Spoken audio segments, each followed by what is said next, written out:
하나님의 본체, 하나님은 무형의 주체이시다. 일무형으로 계시는 하나님, 하나님은 어떠한 형체도 갖고 있지 않습니다. 크다고 하면 무한대요, 작다고 하면 무한히 작은 분이십니다. 하나님은 과연 계시는가? 누가 꼬집어서 아야 하고 소리치는 것보다도 배가 고파 밥을 먹는 것보다 더 사실적으로 느낄 수 있는 하나님이 있느냐? 문제는 거기에 있습니다. 진짜 하나님이 계시다고 할 때 문제는 다 해결됩니다. 인간에게는 마음이 있습니다. 마음은 보이지 않아 없는 것 같지만 있는 것입니다. 마음이 어디에 있느냐? 머리에 있느냐? 심장 가운데 있느냐? 마음은 내 몸 어디에나 있습니다. 내 몸 가운데 없는 데가 없습니다. 마찬가지로 하나님이 계시다면 하나님도 이 세계가 하나님의 몸과 같은 것이기 때문에 이 세계 어디에나 있습니다. 하나님은 볼 수가 없습니다. 여러분, 힘이 보여요? 하나님은 에너지의 본체이기 때문에 영계에 가서도 볼 수 없습니다. 지혜로운 하나님, 전지전능하신 하나님은 중앙에서 마음대로 거동할 수 있는 무형적인 존재로 계시면서 주관하는 것이 제일 편리하겠다고 생각하신 겁니다. 하나님은 무형이니만큼 존재 세계를 마음대로 뚫고 오더라도 조금도 지장이 없습니다. 여러분, 몸뚱이로 하나님이 와서 마음대로 지나가더라도 여러분은 모른다는 것입니다. 하나님이 꾸벅꾸벅 졸고 있는 여러분들의 몸뚱이를 마음대로 밟고 지나가도 모르고 있다는 것입니다. 그러니 얼마나 편리합니까? 그러니까 하나님은 생각 끝에 보이지 않는 하나님으로 계시는 것이 제일 편리할 것이다 해서 보이지 않는 하나님이 됐다 하는 논리는 가당한 논리입니다. 여러분 사랑 가지고 있어요? 생명 가지고 있어요? 여러분의 혈통을 이을 수 있는 정자나 난자 다 가지고 있지요? 양심도 가지고 있습니까? 그렇다면 사랑을 본 적이 있어요? 생명, 혈통, 양심을 봤습니까? 그 존재의 현상은 알지만 만질 수도 볼 수도 없다는 것을 알아야 합니다. 오직 마음으로 느껴서만 알 수 있는 것입니다. 같은 논리로 하나님이 있느냐 없느냐 할 때, 또는 하나님을 봤느냐 못 봤느냐 물을 때 못 봤다고 할 수 없는 것입니다. 마음속에 하나님이 들어와 계시면 마음이 압니다. 하나님의 마음속에 들어오면 바람벽도 뚫어볼 수 있고 가만히 앉아 몇천 년 전에 죽은 성인들을 운행하게 할 수도 있습니다. 영원하신 하나님이 마음속에 들어오면 그렇게 할 수 있습니다. 영혼을 시간으로는 포착할 수 없지만 영혼 안에 시간이 있습니다. 그러니 하나님은 안 보여도 마음은 압니다. 하나님은 어떻게 사랑하느냐 할 때 답하기 곤란하지요. 하나님은 무형의 신이기 때문에 어디든지 통할 수 있다는 것을 알아야 합니다. 아시의 눈 속에도 들어가고 심장 속에도 들어가고 어디든지 안 가는 데 없이 다 통한다는 것입니다. 그러면 하나님은 어디서 사느냐? 집이 어디냐? 하나님이 사는 집은 우리 마음의 한복판입니다. 남자의 마음에는 하나님의 남성적 심정이 머무르고 여자의 마음에는 여성적 심정이 들어가 산다는 것입니다. 천주의 대주대 되시는 하나님이 인간의 눈에 보이게 된다면 하나님을 서로 빼앗겠다는 싸움을 하겠어요? 안 하겠어요? 이 싸움을 막을 도리가 없다는 것입니다. 하나님이 안 보이기를 잘한 것입니다. 만약 하나님이 보였다면 미국과 소련이 서로 자기 하나님이라고 싸우겠어요? 안 싸우겠어요? 싸운다는 것입니다. 그 싸움을 누가 말릴 수 있겠어요? 하나님은 전지하사 이런 싸움이 있을까봐 무형으로 계신다는 것입니다. 하나님이 보이기를 바라는 것은 망령된 행위입니다. 안 보이기를 잘했다는 것입니다. 제일 귀한 물건이 있다면 언제든지 가지고 다니면서 한시도 그 물건과 떨어지고 싶지 않을 것입니다. 그러면 최고 보물이라 할 수 있는 하나님을 갖고 있다면 그분을 어디에 모시고 싶어 하느냐? 안전하게 모실 수 있는 창고가 있다면 어디일 것이냐? 그 창고는 바로 우리의 마음입니다. 인간의 마음이 하나님을 안전하게 모실 수 있는 창고인 것입니다. 하나님은 무형이기 때문에 유형의 존재를 자기보다도 중요시해야 된다는 결론이 나옵니다. 그래야 돌아간다는 것입니다. 또 사람은 자기 몸뚱이보다도 보이지 않는 마음과 하나님을 더 중요시해야 된다는 것입니다. 본래는 자연이 알게 되어 있었다. 인류가 타락하지 않고 본성의 선한 부모를 통해 태어났던들 하나님이 있느냐 없느냐 하는 논란은 필요치 않았을 것입니다. 나면서부터 자연이 안다는 것입니다. 아기가 뱃속에서부터 젖 먹는 법을 배워 가지고 나옵니까? 나오자마자 눈앞에 젖이 있으면 빨게 되어 있는 것입니다. 자동적으로 알게 되어 있는 것입니다. 인류가 타락하지 않았다면 하나님과 인간의 관계를 자동적으로 알고 자동적으로 해결하고 자동적으로 가야 할 입장인 줄 알았을 것입니다. 그런데 타락함으로 말미암아 전부 다 망각해 버렸습니다. 그래서 하나님이 있는지 없는지를 의심하는 결과의 세계가 되었다는 것입니다. 이것은 비참한 사실입니다. 사람은 이 우주의 피조물 만물 가운데에서 걸작품입니다. 얼마나 걸작품이냐 하면 여러분이 헤아릴 수 없을 만큼 크고도 멋진 걸작품입니다. 그러면 절대적인 하나님이 계셔가지고 사람을 만들었다면 하나님 자신이 말하는 것, 보는 것, 느끼는 것을 사람이 모르게 만들 수 있겠습니까? 하나님은 하나님을 닮은 아담과 헤아가 인류의 아버지와 어머니가 되었다면 그 모습을 통해 언제나 하나님이 계시다는 것을 역사를 통해 인지할 수 있었을 것입니다. 만일 그렇게 되었다고 한다면 하나님에 대해서 힘을 가질 수가 없게 됩니다. 타락하지 않았더라면 언제나 볼 수 있고 부르면 곧 나타나도록 되어 있었을 것입니다. 그와 같은 기준이 된다면 누가 하나님이 존재하지 않는다고 부인하겠습니까? 부인할 수 없다는 것입니다. 하나님이 있다 하는 것은 말뿐이 아닙니다. 원리를 통해 주체와 대상 관계를 중심 삼고 볼 때 하나님은 불가피하게 있어야 된다는 입장이 아니라 하나님은 내가 생각하기 전에 있었던 분이요 내 모든 감각, 나의 일체를 주관하는 분이다 하는 입장이어야 합니다. 그것을 인식하는 것이 무엇보다도 중요한 문제입니다.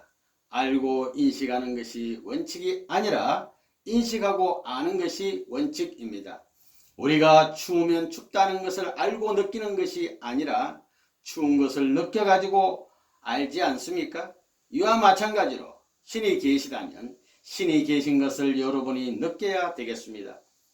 세포로 느껴야 되겠습니다. 그 경지가 문제입니다. 다시 말하면 체율적 입장을 어떻게 우리가 확정짓느냐 하는 것이 문제라는 것입니다. 여러분이 자다가도 아버지 할 수 있고 혼자말로도 아버지 할 수 있어야 되는 것입니다. 밥 먹는 것을 잊어버리고 잠자는 것을 잊어버리면서 그 생활 이면에 아버지에 대한 그리움을 가지고 아버지 하게 되면 아버지의 손이 잡힙니다. 꿈 같은 사실이 벌어진다는 것입니다. 아버지 하면 아버지 품에 안깁니다. 이러한 표현적권에서 체율적 감정을 어떻게 체득하느냐 하는 것은 신앙생활에서 무엇보다도 귀하다는 것을 알아야 됩니다. 그러한 체율의 감도, 느끼는 그 도수, 그 양의 여하가 그 사람의 신앙 기준이 될 수 있는 것입니다. 그러한 사랑의 심정을 가졌다면 어디에 옮겨가서 내가 이것을 해야 된다 하게 될 때는 하늘이여 같이 해 주시옵소서 하기 전에 벌써 하나님은 같이 하고 있는 것입니다. 그런 것을 여러분이 느끼게 될 때에 고마우신 하나님 하게 되는 것입니다. 통일교의 원리는 하나님을 무형의 절대적 주체로 이성성상의 중화적 주체로 계시는 분이라고 합니다. 이성성상으로 계시는 하나님 자신의 분성적 실체로 아담과 헤아를 만들어 놓고 이들이 장성하여 사랑을 중심 삼고 횡적으로 연결될 때 종적인 입장에서 중심이 되고자 하신 것입니다. 그건 무슨 말이냐 하면 아담과 헤아가 성숙하게 되면 하나님의 남성 성품은 아담의 마음속에, 하나님의 여성 성품은 헤아의 마음속에 들어간다는 것입니다. 그렇다고 해서 하나님이 갈라지는 것은 아닙니다. 그러한 이성성상의 주체로 계시는 하나님이기 때문에 아담과 헤아의 마음속에 임재할 수 있다는 것입니다. 하나님은 이성성상의 중화적 존재라고 말하지요. 중화적 입장에서 사랑을 중심 삼은 통일적 존재라는 것은 아직까지 이야기하지 않았습니다. 거기에 사랑을 중심 삼고 통일적 존재라는 그것을 첨부해야 됩니다. 무형의 하나님은 채가 필요하다. 채를 쓰기 위해 아담 헤아와 창조. 하나님은 어째서 아담과 같은 형을 필요로 하는가? 만물은 형상적인 꼴을 가지고 있지만 하나님은 무형의 존재이십니다. 하나님은 어떠한 형도 가지고 있지 않습니다. 크다고 하면 무한되요 작다고 하면 무한히 작은 분이십니다. 그런 분의 어떤 표준적인 형을 형성하고 형체를 나타낸다 하여도 실체를 가진 만물은 그 하나님에게 직접 주관을 받을 수는 없습니다. 그러니까 실체를 가진 피조 세계에는 실체를 가진 주인적 인격과 형을 갖춘 존재가 있지 않으면 안 되는 것입니다. 하나님은 이 지상 만물의 주관뿐만 아니라 무한한 영계도 주관하시지 않으면 안 됩니다. 천사장이나 여러 형체를 가진 실체, 그리고 무형의 실체까지도 주관하려면 그 중심적인 타입, 곧 형상이 필요한 것입니다. 그래서 하나님께서는 아담을 창조하신 것입니다. 아담을 중심으로 영육 양면의 세계, 무형실체 세계와 유형실체 세계를 주관하시려는 것이 하나님의 인간 창조 목적입니다. 따라서 하나의 인격적인 실체와 관계를 맺지 않으면 안 되기 때문에 아담 완성과 더불어 하나님의 형상 완성, 곧 형이 완성되는 것입니다. 하나님은 아담을 지으실 때 그의 형태, 인상, 인격 등이 무형세계의 중심에 계시는 하나님과 같은 모습이 되어야 한다는 생각을 가지고 아담을 만들었습니다. 형이 없으면 형의 세계를 주관할 수 없는 것입니다. 영계에 가도 하나님을 볼 수가 없습니다. 하나님이 안 보입니다. 힘이 보여요. 하나님은 에너지의 본체이기 때문에 영계에 가서도 볼 수 없습니다. 체가 없다는 것입니다. 그렇기 때문에 실체 세계를 지도하고 주관하기 위해서는 실체를 써야 됩니다. 하나님은 어떤 하나님이냐? 아담이 타락하지 않고 완성되어 지상에 살다가 천상에 가면 아담 형상을 입은 하나님이 됩니다. 그래서 보이지 않는 하나님과 보이는 아담이 하나 되는 것입니다. 그렇게 되면 아담이 하하하 웃는 것은 하나님이 하하하 웃는 것이고, 그것은 곧 우주가 하하하 웃는 것이 됩니다. 하나님의 최후의 창조 목적은 체를 쓰는 것입니다. 실체 세계를 주관하기 위해서는 무형의 하나님으로서는 안 되기 때문에 만민의 아버지로서 어머니로서 체를 쓰고 나타나야 하는 것입니다. 감각기관을 가지고 자극을 느낄 수 있는 주체와 대상으로 서기 위해서는 체를 입어야 됩니다. 아담은 종지조상, 유형의 하나님. 하나님은 첫째, 체를 입기 위해 아담 헤아를 창조하셨고, 둘째로 사랑을 완성하기 위해 창조하셨습니다. 이러한 아담과 헤아가 완성하여 둘이 하나 될 수 있는 사랑의 실체가 되면 하나님이 임재하여 인류 앞에 사랑의 부모가 되는 것입니다. 그리하여 하나님의 형상적 실체 부모가 된 아담과 헤아가 실체의 자녀를 번식함으로써 이상세계가 이루어지는 것입니다. 그렇게 되면 인간을 통해 영계와 지상세계가 연결되기 때문에 영계와 지상세계를 연결시키기 위한 목적으로도 인간을 지으신 것입니다. 그래서 하나님이 사랑을 중심 삼고 아담과 헤아에게 임재하심으로써 인류의 참된 부모, 실체의 부모로 계시다가 아담과 헤아가 저 나라에 가면 영계에서도 아담과 헤아의 형상으로 체를 쓰시고 부모의 자리에 현현할 수 있는 것입니다. 실체를 쓴 하나님의 몸으로 만든 아담이 인간의 조상이 되는 것입니다. 다시 말해서 아담은 실체의 하나님입니다. 무형의 하나님이 실체의 세계를 주관하기 위해서는 실체의 몸뚱이가 있어야만 보고 듣고 하겠기에 하나님의 실체로 지은 이가 아담이라는 것입니다. 그러면 헤아는 누구냐? 헤아는 아담의 아내입니다. 실체의 아내입니다. 그러므로 아담이 실체를 쓴 하나님이라면 헤아는 실체를 쓴 하나님의 아내입니다. 거룩한 하나님이 아내를 얻는다니 기가 막힌다고 할지 모르겠지만 아담은 실체를 쓴 하나님의 몸뚱이요 헤아는 실체를 쓴 하나님의 아내로 창조되었던 것입니다. 무형의 하나님은 실체가 없으니 그 형체를 대신한 것이 참부모입니다. 참부모는 개인적인 부모요, 가정적인 부모요, 종족적인 부모요, 민족적인 부모요, 국가적인 부모요, 영계에 가서도 앞으로 참부모의 형상으로 하나님이 나타나는 것입니다. 통일교회가 위대한 것이 바로 그것입니다. 레버넌 문이 위대한 것이 뭐냐 하면 레버넌 문의 형상을 하나님이 쓰겠다는 것입니다. 하나님은 인격적인 신, 하나님은 지정의를 가지신 인격신. 오늘날 많은 기독 신자들은 하나님은 유일무이하신 분이요, 절대적인 분이요, 창조주요, 지고지선한 자리에 계시기 때문에 피조인간, 즉 피조물과 창조주는 관계를 가질 수 없다고 봅니다. 피조물은 속된 것이고 창조주는 절대적이고 신성한 분이라는 것입니다. 그러나 사랑의 개념을 중심 삼고 볼 때 아무리 지고지선하신 하나님이요 아무리 저속한 피조물이라 할지라도 사랑의 관계를 맺기 위해서는 인격적인 내용이 같아야 됩니다. 심정적 내용이 같아야 합니다. 인격을 갖춘 사람과 성품이 같아야 된다는 것입니다. 하나님은 어떠한 신이냐? 인격적인 신입니다. 지정의를 합한 내용을 갖춘 인격적 신입니다. 그런 인격적 신이 최고로 원하는 것이 사랑이기 때문에 그 사랑의 대상으로 우리 인간을 지었다는 것입니다. 이건 놀라운 사실입니다. 절대적인 하나님이 슬퍼할 수 있겠느냐 없겠느냐? 전지전능한 하나님이 슬픈 자리를 피할 수 있겠어요 없겠어요? 그 슬픔을 상관할 수 있겠어요 없겠어요? 이거 심각한 문제입니다. 우리 같은 사람은 그거 그냥 못 넘어갑니다. 절대적인 하나님은 절대적으로 슬픔이 없어야 된다 한다면 그 하나님은 지정의를 가진 희로애락의 감정을 가진 인간의 아버지가 될 수 없습니다. 논리적으로 모순입니다.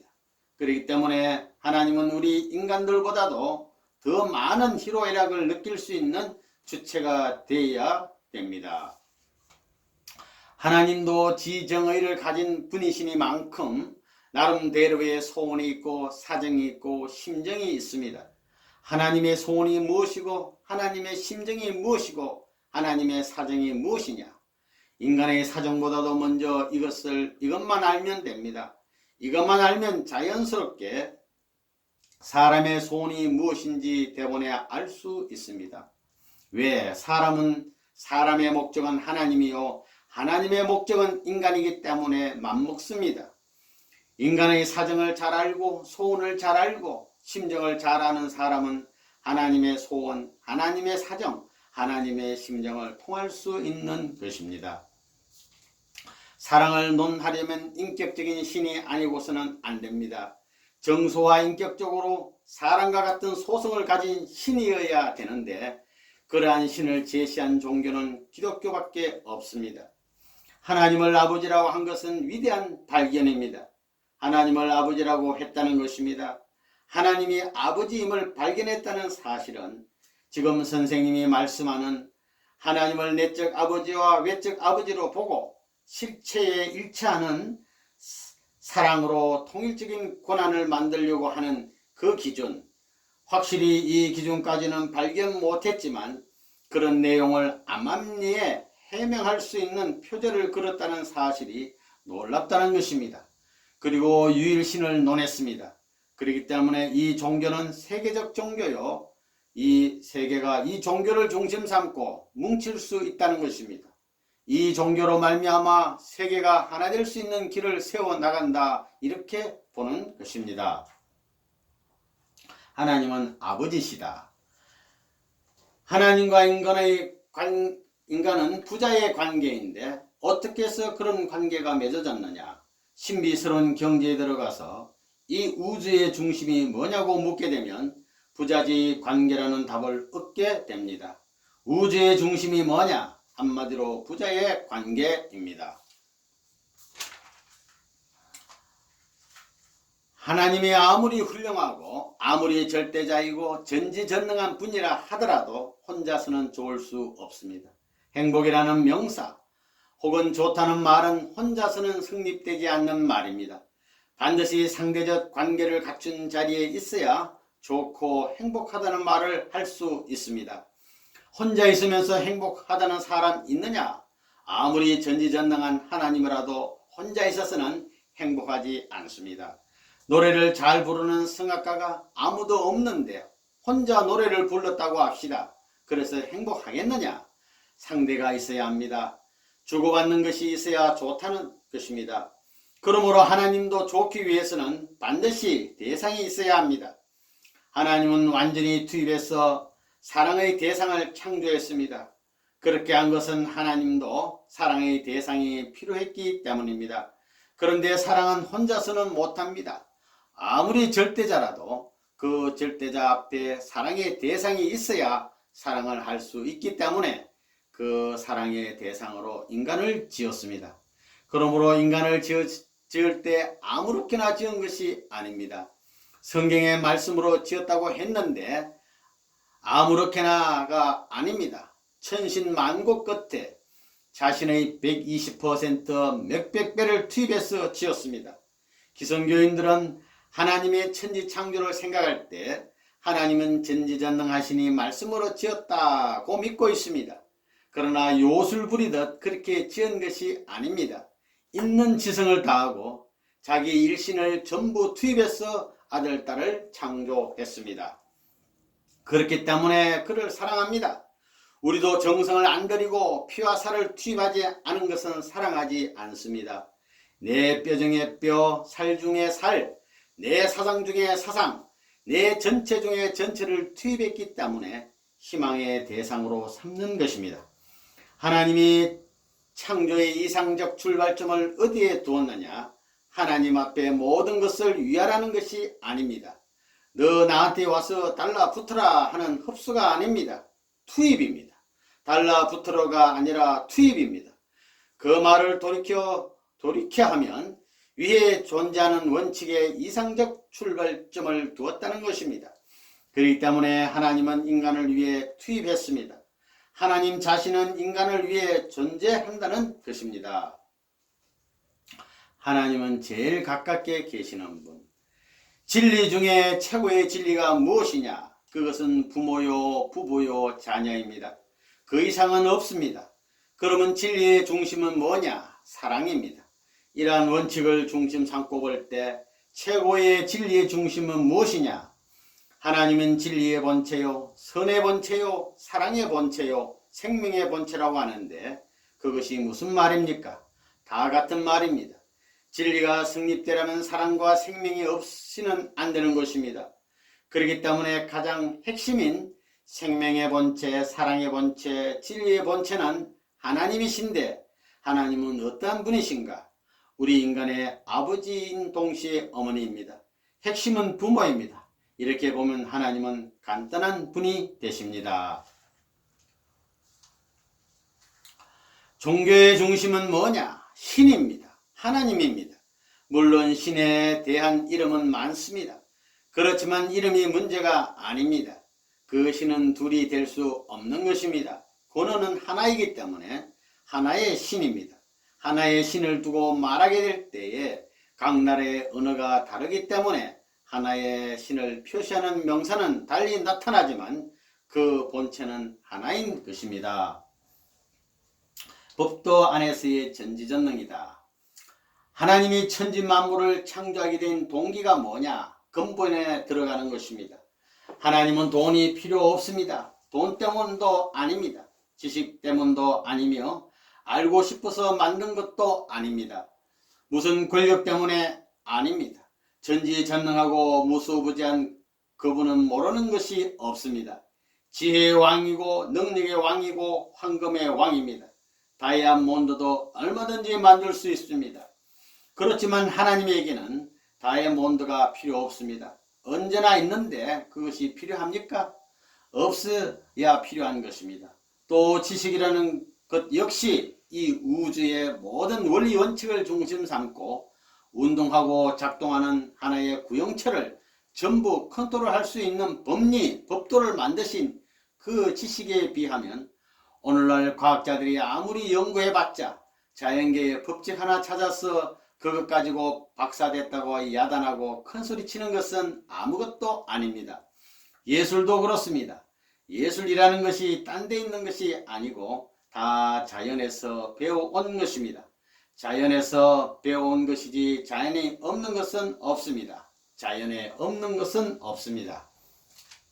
저 별나라에는 어떤 것이 있겠습니까? 다이아몬드 별이 있겠어요? 없겠어요? 하나님이 전지전능하신 하나님이 우주를 지었다면 다이아몬드 별 하나만 만들어 놨겠어요? 하나님 혼자 할 수 없다는 것입니다. 오늘 기성교회 목사님들이 생각하기를 전지전능한 하나님이 창조의 능력을 가진 하나님이 언제라도 마음대로 할 수 있지 이럴는지 모르지만 천만에요. 천지의 모든 존재물들은 법칙, 대원칙에 의해서 작용합니다. 제 아무리 하나님이라도 이 원칙을 파괴하고 행동할 수는 없습니다. 이 나라의 대통령이라도 헌법을 위조하여 제정한 모든 법, 입법을 통해 제정한 법을 중요시해야 됩니다. 그러지 않고 있기 때문에 지금 야단이 아니에요. 하나님은 천지를 무엇으로 주관하느냐? 법으로 주관하는데 그 법도 사랑으로 치리하는 법입니다. 그리고 치리의 방향을 후원하기 위해 우주의 법도 존속합니다. 하나님이 인간 창조를 한 이유는 사랑이 그리워서입니다. 혼자 가만히 있으면 될 텐데 무엇 때문에? 자극적이고 충동적인 사랑이 필요하기 때문입니다. 가부 호레비를 불쌍하다고 하는데 왜 불쌍하다고 해요? 그 사랑이 그 속에 있지만 발동할 무엇인가 없기 때문입니다. 하나님이 아무리 전지전능하고 무소부지한 하나님이라 해도 상대가 없을 때는 사랑이 작용을 하지 않습니다. 천주를 지으신 하나님이 누구를 중심 삼고 상대하고 싶어 하느냐? 아담과 헤어를 중심 삼고 사랑의 작용을 하고 싶어 하는 것입니다. 하나님 자신을 존재하게 한 기원이 뭐냐? 무엇에서 생겼겠느냐? 하나님이 존재하기 위한 기원이 뭐냐? 전지전능이에요? 절대적 권한이에요? 절대적 권한이 있으면 뭘 해? 혼자 있는데. 혼자 있는 양반이 절대적 권한이 있어서 뭘 해? 아무도 없는데 혼자 절대자 되어 있으면 지식이 있어서는 뭘 해? 하나님의 본질이 무엇이냐 하는 것이 중요한 문제입니다. 그게 사랑입니다. 위하라는 사랑이 아니고 위하려고 하는 사랑입니다. 하나님이 아무리 전지전능하다 하더라도 사랑을 혼자 마음대로 할 수는 없습니다. 전지전능하니까 사랑도 마음대로 할 수 있지 할지 모르지만 그러면 문제가 큽니다. 사랑의 대상이 필요 없다는 논리에 봉착하는 것입니다. 그렇기 때문에 하나님도 절대적인 중심 존재로서 자기 스스로의 사랑, 하나님적 사랑에 대한 자극과 기쁨을 느끼기 위해서는 사랑의 상대가 필요한 것입니다. 세상에 존재하는 것들 가운데 하나님과 상대되는 힘은 없습니다. 하나님은 전지전능하며 절대적이기 때문입니다. 또한 영원 불변하고 자존하시는 분이 하나님이십니다. 그러한 하나님께서 바라는 것이 있다면 무엇이겠습니까? 돈도 아니요, 지식도 아니요, 권력도 아닌 그 무엇을 바라고 계시겠느냐는 말입니다. 하나님께서 절대로 필요로 하는 것은 오직 하나가 있습니다. 그것은 인간에게 절대적으로 필요한 것인 동시에 하나님께도 절대 필요한 것으로 참사랑입니다. 아무리 전지전능한 하나님이라도 참사랑 앞에는 절대 복종하는 것입니다. 어때요? 그 말이 듣기 좋아요? 듣기 나빠요? 그 참사랑은 동쪽에서 들으면 좋고 서쪽에서 들으면 나쁠까요?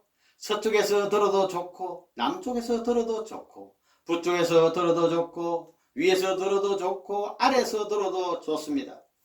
밤이나 낮이나 사시장철 넘어가서 청년시대와 노년시대를 넘어서 참사랑은 영원히 듣기에 나쁘지 않다는 것입니다. 오늘날 현대신학이 망할 수밖에 없는 내용이 뭐냐 하면 하나님은 전지전능한 하나님이니 그분은 사랑도 마음대로 할 수 있다고 생각하는 것입니다. 나 혼자 마음대로 사랑할 수 있어요? 우리 사모님 없이 할 수 있어요? 할 수 있다는 녀석은 미친 녀석입니다. 그러면 하나님 혼자 사랑할 수 있어요? 사랑에는 위대한 속성이 있습니다. 하나님의 절대적인 사랑, 불변적인 참사랑과 일치된 입장에 서게 되면 하나님이 계신 곳에 내가 가세할 수 있고 언제든지 동거할 수 있는 권한을 가지게 됩니다. 그렇게 되면 내가 눈을 감지 않고도 하나님을 보게 되고 하나님의 비통한 심정을 채우란 자는 길을 가다가도 멈추고 통곡을 하는 그런 체율적 세계가 있다는 것입니다.